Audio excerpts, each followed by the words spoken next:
The mihi animas teratole, give me souls, take away the rest. Father John po, SDB. We are now in the first Sunday of Lent. The season in the church where me personal, I really like this. Because sa mga sandaling ito, pinapaalalahanan tayo ng ating pananampalataya, ng ating simbahan, ng ating Panginoon, na habang tayo'y nabubuhay, may pag-asa tayong baguhin ang ating sarili. That is how compassionate and merciful God. May encounter po natin dito yung tindi ng pag-ibig at awa ng ating Panginoon. Handa niyang gawin ang lahat para sa atin. But the question is, are we going to choose also to renew our life and accept Him sa ating buhay? And by accepting Him, we will be allowing Him to transform our lives according to His will. But in this first Sunday of Lent, pinapaalala po sa atin that life is difficult. That life is full of temptation and hardship and pain. No? Kung kaya nga po, sinasummarize po dito that do not pray that God will remove all these pains in our life. That we will pray na matanggal ang lahat ng paghihirap and temptasyon sa buhay natin. Because it will never happen. Because it's part of our journey in this world. God allows evil things, allowed the devil to be part of our journey because He has given us His free will. God allow us to use our freedom to choose to love and serve Him. No, hindi kasi tayo mga robot na wala tayong choice. No, now we don't have any choice but to worship and to love God. Hindi ganun ang Panginoon. That's why He gave us freedom to choose for ourselves, to love, to serve Him, or not. Kung kaya may mga evil things dito sa mundo, because it will bring something great in us if we use His gift to the full. In our gospel, taken from the Gospel of Luke chapter 4 verse 1 to 13. Dito, pinakita that even Jesus was tempted by the devil. No? And it was summarized sa tatlong temptation. Itong mga temptations na to, ito yung mga pinagdadaanan natin araw-araw. Temptation in the flesh, temptation in the material things, and the temptation in the faith and trust in God. No, tinempt siya. Nagugutom ka, gawin mong tinapay ito. No, sabi ni Lord, man does not live in bread alone. No, hindi ang mga pangsariling kagustuhan lang ang mangyayari sa buhay ko. But I am submitting everything to God also. No, na it will not satisfy me. Material things will not satisfy and bring joy to me.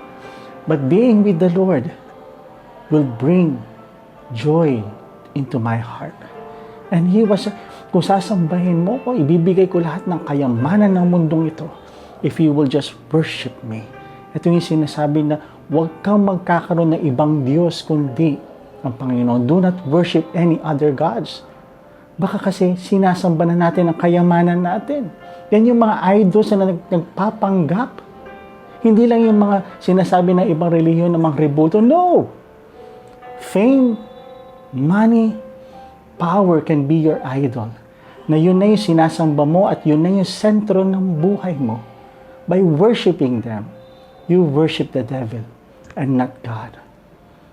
But natalo ito ng Panginoon. Then, first, tinanong naman ng demonyo, di ba Diyos ka? God will not allow something bad to happen to you. Ililigtas ka niya. Tumalon ka sa taas ng templong ito at ililigtas ka ng mga anghel ng Diyos. Di ba sometimes, yun din ang mga tanong natin. Kung may Diyos, bakit hinahayaan niyang ma-experience ko ito? Napapatanong tayo sa ating pananampalataya sa Diyos. Bakit hindi niya ako binantayan? Bakit hindi niya ako niligtas? Bakit nangyari ang mga bagay na to? The devil is tempting us to let go of our faith.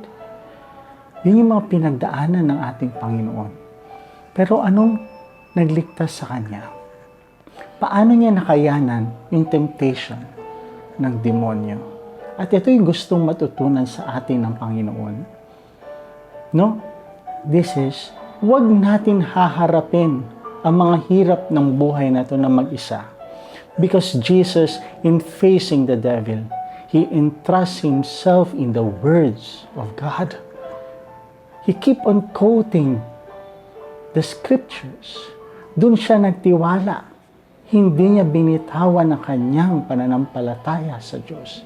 His knowledge of the scriptures, His love of God, helped him to overcome the temptations of the devil. And I think this is the encouragement of this celebration. How deep is our knowledge before God? How deep is our knowledge in the scriptures, in His words, in His promises? Sapagkat sa Kanyang salita, tayo kumakapit. At tatandaan natin, ang salita ay nagkatawang tao. At ito'y si Jesus.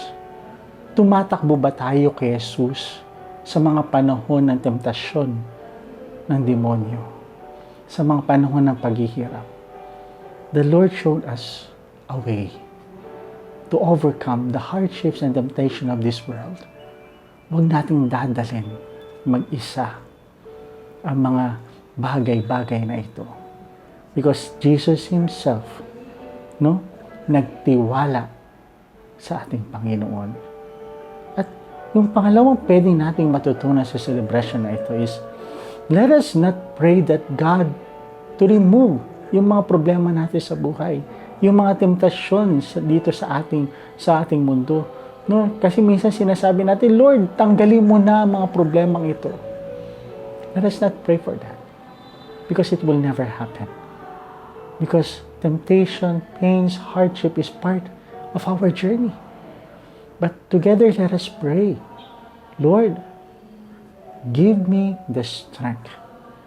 Give me the faith to overcome these trials, this temptation. Through your grace, I will be able to overcome these things. I think this is the message of our God as we start this Lenten season, in this journey of deepening our relationship to God. Tanungin natin, how deep is my knowledge to God through the Scriptures? And how deep is my faith in Him? And during the time of temptations and pains, do I put all my trust in God, in the loving and in the compassionate heart of God? So once again, my dear friends, God bless us all.